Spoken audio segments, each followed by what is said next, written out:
kami dari Fokusi Lalana akan membawakan presentasi dengan tema sistem koloid. Sebelum itu, izinkan kami memperkenalkan diri. Saya Miftah Raza. Saya Maulana Ginting. Saya Nandesa Sabila. Saya Nesla Sabrina. Pembacaan selanjutnya akan dibacakan oleh saya, yaitu Miftah Raza. Selamat menikmati. Pertama, sistem dispersi. Sistem dispersi adalah sebuah kondisi di mana larutan tersebar secara merata. Sistem ini bisa dilihat pada tepung kanji dan air panas. Sistem dispersi dibagi tiga, yaitu pertama adalah suspensi. Suspensi adalah sebuah larutan heterogen yang paling besar partikelnya, dapat dipisah dan dapat diamati dengan sebuah mikroskop biasa. Cara memisahkannya bisa digunakan penyaringan, dan untuk mempercepatnya dapat digunakan sentrifugasi. Kedua ialah larutan. Larutan adalah sebuah partikel homogen yang tidak dapat dipisahkan dan tidak dapat diamati bahkan dengan mikroskop. Juga cara memisahkannya juga tidak dapat dipercepat. Yang ketiga ialah koloid. Berasal dari bahasa Yunani kolia yang artinya lem. Pada koloid ukurannya lebih besar dari larutan dan lebih kecil dari suspensi. Masuk pada sifat koloid. Sifat koloid yang pertama ialah efek Tyndall. Efek Tyndall ini adalah sebuah hamburan cahaya yang terjadi ketika cahaya melewati media koloid.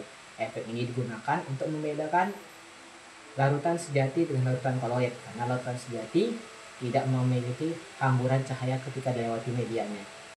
Gerakan Brown adalah gerakan partikel-partikel koloid dengan lintasan lurus dan arahnya yang acak. Hal ini dapat terjadi karena adanya tumbukan antara partikel-partikel terdispersi terhadap partikel-partikel terdispersi, sehingga mengakibatkan partikel-partikel yang terdispersi mengalami lontaran. Hal ini mengakibatkan partikel-partikel koloid relatif stabil meskipun ukurannya yang relatif besar. Kemudian ada diabsorpsi, yaitu peristiwa penyerapan muatan oleh permukaan partikel koloid. Hal ini dapat terjadi karena adanya kemampuan menarik atau ditempeli oleh permukaan kecil yang dimiliki oleh partikel-partikel koloid. Hal ini dapat terjadi karena cukup tingginya tegangan yang dimiliki oleh partikel-partikel koloid, sehingga partikel-partikel yang ditempelinya dapat dipertahankan posisinya. Kemudian ada koagulasi. Koagulasi adalah peristiwa penggumpalan partikel-partikel koloid menjadi endapan. Peristiwa kimia ini peristiwa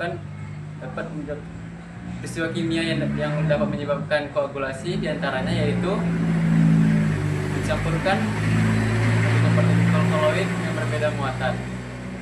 Yaitu contohnya dengan mencampurkan FeOH3 kali dengan AS2S3. Kemudian dengan adanya elektrolit. Contohnya dalam kehidupan sehari-hari yaitu mencampurkan tawas dengan air. Kemudian ada kestabilan koloid. Koloid memiliki sistem depresi yang relatif kurang stabil dibandingkan larutan. Maka untuk menjaga kestabilan tersebut dibutuhkan beberapa cara, yaitu diantaranya yang pertama dengan menghilangkan muatannya. Proses menghilangkan muatan ini disebut dengan dialisis. Dalam kehidupan sehari-hari yang paling penting dari proses ini yaitu proses cuci darah atau yang biasa disebut dengan hemodialisis. Stabilisator koloid yaitu emigator menjaga dua cairan agar tidak terpisah, yaitu sabun, dan koloid pelindung menstabilkan keloid. Contohnya gelatin di dalam es krim. Dan selanjutnya ada keloid liofil dan keloid liofot. Keloid liofil menarik medium dan stabil, tetapi keloid liofot tidak menarik medium dan kurang stabil. Manfaat keloid bagi deterjen, yaitu membantu membersihkan kotoran karena punya bagian hidrofosil dan hidrofor. Pembuatan sistem koloid. Sistem koloid dapat dibuat melalui dua cara utama, yaitu yang pertama cara dispersi, mengubah zat besar atau makro menjadi partikel koloid. Zat dispersi terbagi 4, yaitu yang pertama dispersi langsung atau mekanik. Zat diperkecil menggunakan alat mekanik, misalnya penggilingan dan pengadukan hingga menjadi berukuran koloid. Yang kedua, homogenisasi. Homogenisasi adalah zat yang dihancurkan dan dicampurkan dengan mesin homogenisasi hingga partikel-partikel berukuran koloid.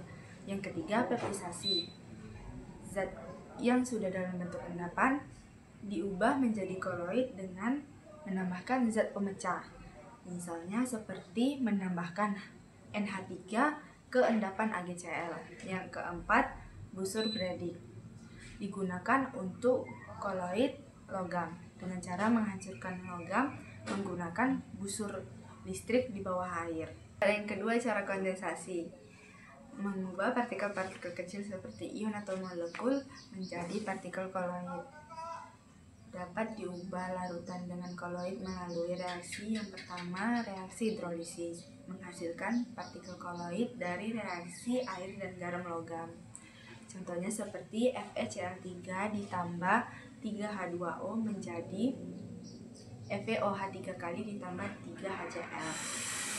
Yang kedua, reaksi redoks, menghasilkan partikel koloid dari reaksi oksidasi dan reduksi seperti 2H2S ditambah SO2 menjadi 3S ditambah 2H2O. Yang ketiga, pertukaran ion. Zat menghasilkan zat.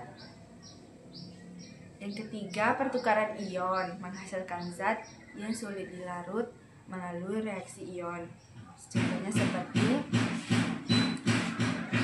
H2S ditambah AS2O3 menjadi AS2S3 ditambah H2O. Selain